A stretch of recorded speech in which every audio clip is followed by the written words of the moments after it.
Ang mga natutuhan ng mga sundalong Pilipino sa mga makabagong kagamitan ng mga sundalong Amerikano sa ginaganap na taunang RPUS Balikatan ay hindi kayang bayaran ng salapi. Ito ang paniniwala ni Defense Secretary Voltaire Gasmin.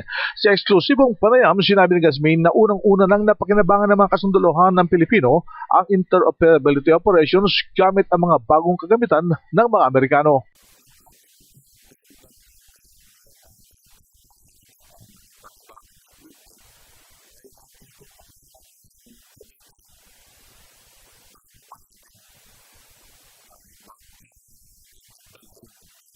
Ayon kay Gasmin, hindi na bago para sa ating lahat ang taunang balikatan katuwang ang mga sundalong Amerikano na nakasaad sa nilagdaang Mutual Defense Treaty ng magkaalyadong bansa.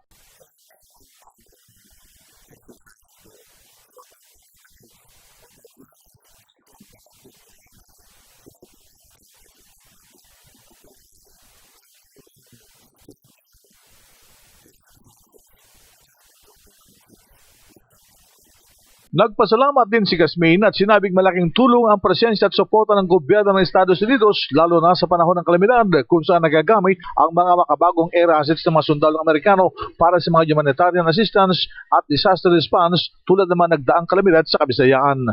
Iyan ang DCRH News, RH911 Bing Formento, naglilingkod sa pagbabalita.